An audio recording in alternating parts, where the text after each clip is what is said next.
Well, it's been over a week since the live-action One Piece show dropped, and it hasn't been canceled yet, which means it's already doing better than the live-action Cowboy Bebop. Welcome back to Words of Paradise. I'm your host, Leon Idol, and that's right, we're going to be making another video about the live-action One Piece, because we are already getting good news about Season 2. I'm not joking. Let's check out this article. It is from Kotaku, but whatever. We're going to go ahead and let this one slide, you know? This in from Kotaku. Netflix One Piece Season 2 could air next year, says producer. The live-action anime series exceeded expectations, becoming the #1 show on Netflix. And now, there, we got, Alex Brightman, Buggy the Clown. No, it's not actually Alex Brightman who plays him, but that's what it really reminded me of. And if you guys don't know who Alex Brightman is, it's alright. It shows you're not a musical theater nerd like your boy. If you guys needed any other reason to think that I might be of the homosexual persuasion, I'm not, but yes, I do like musical theater. The producers of Netflix's surprisingly popular One Piece. Yeah, surprisingly is definitely correct. I'll give you some credit there, Kotaku. See, when you put out a good article, I'll give you credit. And it was surprisingly popular to anyone who's ever seen a live-action anime adaptation. Series says scripts for a potential second season are done, and show could return to the streamers early as next year. Now, this is not them saying that Season 2 is confirmed, because, let's be honest, Netflix hasn't done that yet. In fact, I don't know if we will. How do I put this? I'm almost certain we'll be getting a Season 2.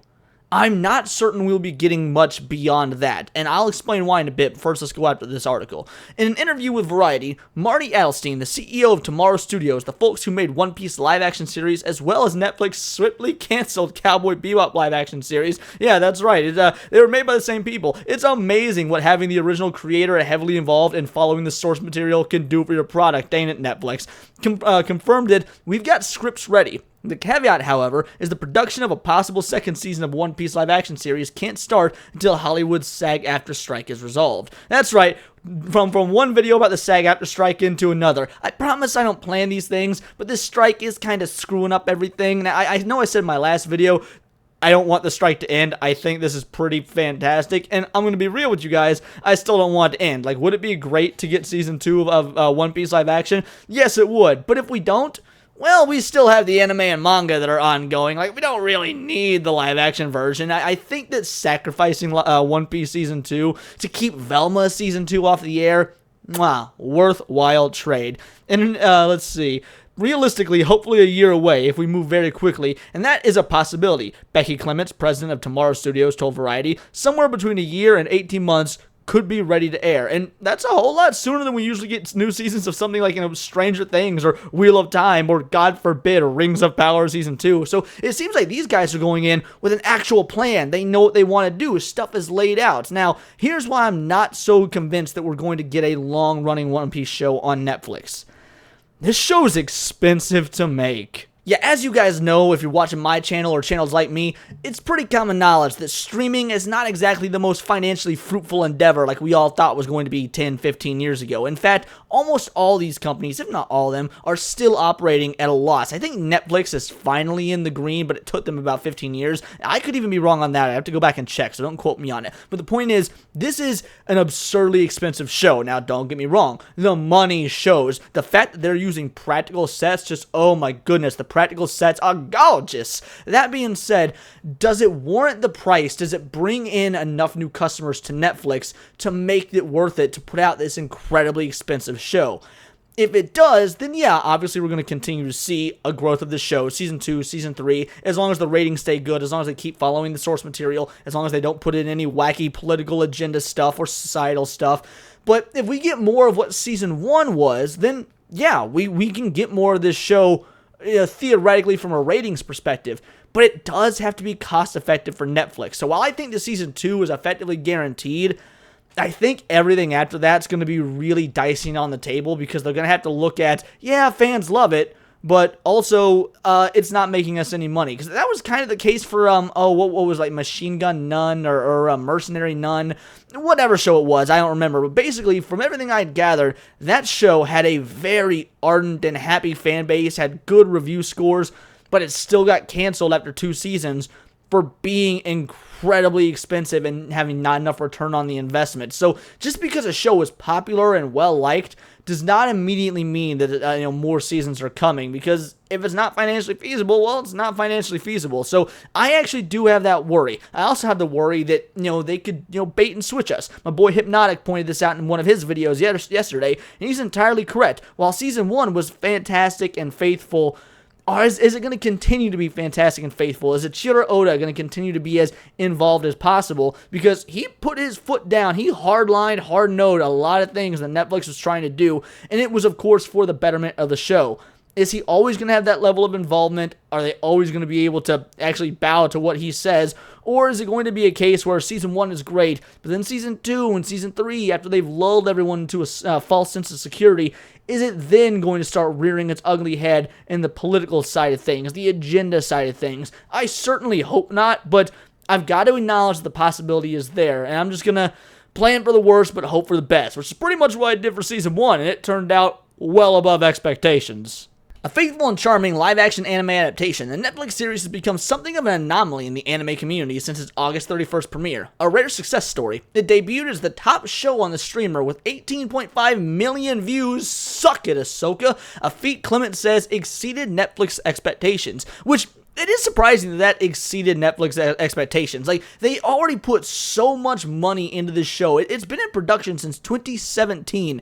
That means they've been working on this show for, 6 years at this point, give or take? 6 years, and 18.5 million views exceeded their expectations. Now, maybe they originally had high expectations, then Cowboy Bebop happened, and they very quickly tapered those expectations, only to have them, reevaluated. But it's just interesting to me that, a show that's been in the process of being made for 6 years with an inordinate budget it exceeded expectations. I'm genuinely shocked and surprised by that, but in a good way.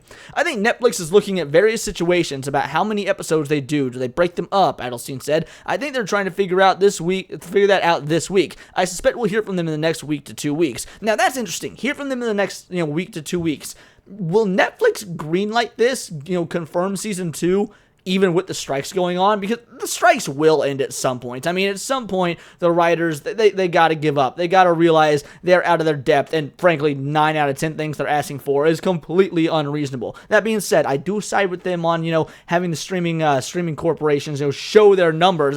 I would love to see those real Ahsoka numbers if there hadn't been some Hollywood accounting, someone pulling some cook in the books up at Disney. I'd like to see some real numbers. So I agree with the writers on that. But as far as everything else, we need to mandate, 8 writers guaranteed positions per show. We need an absolute, guaranteed wage, even though this is an artistic endeavor and has always been a gig economy when it comes to anything artistic. We need to make sure that AI, the greatest up-and-coming modern tool for anything artistic, is regulated. No. I'm against all that. So these writers are asking for unreasonable things that ought not be given into. Hopefully they give out before the studios do, and so far it's looking like that's the case. But my point is, I wonder if we are going to see a confirmation while the strikes are going on that season 2 is coming, because that would be fantastic. I guess maybe we'll know in a week to 2 weeks, according to this article. There seems to be a big impetus on keeping this going to come up with a long-term strategy, so we're just waiting for that. Adelstein told Variety that a potential second season of Netflix's One Piece series needs to expand its audience beyond just existing fans of the series, a process he said the first season had already started. No, hold on. Don't. No, now you're losing me, Adelstein. You need to focus on the existing fans, and you will get more fans as it goes, as word of mouth happens. Think of Sound of Freedom. I know. All you people at Kotaku think that's such a dirty word. Oh, Sound of Freedom. It's that alt-right QAnon film. Nah. That movie succeeded on word of mouth alone, and it blew things like Indiana Jones out the damn water. So what you do is you make something the core fan base, real One Piece fans, love, and they go on Twitter, they go on the Book of Faces, they go to their local Barnes & Noble or whatever, and they talk about it, they engage in conversation with it. You go to your favorite karaoke bar on a Saturday night, and you're drunkenly singing the One Piece opening themes and telling everyone how great the live-action movie is, or TV series, whatever. And people start watching it. It starts generating interest. That's how you do it. You don't want to change things to try and get people into it that weren't existing fans. The non-pre-existing fans will come based on you catering to the existing fans. I really hope you understand this. We're getting a lot of family viewing, and that is really the key. It's to bring in the non-fans and people who aren't aware of the IP, because the show stands on its own, and if you get people to watch it and people really love it, Adelstein said, and that's what they've done so far. They did a great job of taking anime fans and having them just flood the internet with positivity over this show. Just keep doing what you're doing. It worked. Don't fix what ain't broken. In our review of Netflix One Piece, we said the show is one of the rare, well-made live-action anime adaptations that is full of heart, from its vibrant set and wardrobe designs to its disarmingly charming found family dynamic that the live-action crew so effectively exudes. Well, you've already, in those 2 sentences alone, gave a better review than what IGN gave it. Yeah, at the end of the day, this is kind of a worrisome article because they say a lot of good things, like, hey, Season 2 script, it's already effectively finished. Like, I'm sure it needs tweaks here and there, but, the writers are on strike and can't really do that right now, which is hilarious. But yes, I'm sure it needs tweaks here and there, but at the end of the day, they've got it more or less done. I think all of Season 2 would probably be Alabasta. I mean, maybe they could do Alabasta and Skypiea in one go, but I don't know, that seems like a tall order. And for those of you guys that are watching this that aren't One Piece fans, that probably doesn't matter to me, matter to you so much. Just know that it's going to be very interesting to see how they take the show going forward. But they talk about, trying to get non-fans interested. Does that throws up some red flags. So, I don't know. I'm on the fence about this. I loved Season 1 unabashedly. I think it's the second best live-action anime adaptation of all time, even though, nothing's going to top the Rurouni Kenshin films. So, just, if you haven't seen those, check those out. But point is, there's a lot of good in this article, from how carefully they're planning this out, and the fact that the script for Season 2 was already done, which means we could get Season 2 in a year to 18 months. That is bananas awesome. But are they doing it the right way? Are they trying to bring in audience members that aren't like your boy here, that aren't like you, the weeb viewer of my channel, that wants to see accurate adaptations of our favorite anime if they can be done right? It's a tall order, and this article has me worried, but has me hopeful. But that's just me. I want to know what you think. So let me know in the comments down below, or let me know on X, where you can find me at BoltTheWord. And please subscribe. I am a nerdy news channel. I cover nerdy news every day, usually 2 videos a day, like what we got today. That's right, your boy's trying to get back to 2 videos a day. Things have gotten crazy for a while, but I think we're back on track. So like the video, share the video, go back and watch earlier's video about, Velma Season 2 not being a thing anymore for the foreseeable future. Thank God. Like that video, share that video, and please do subscribe, because it's all here in the Nerdosphere. And this has been Words of Paradise.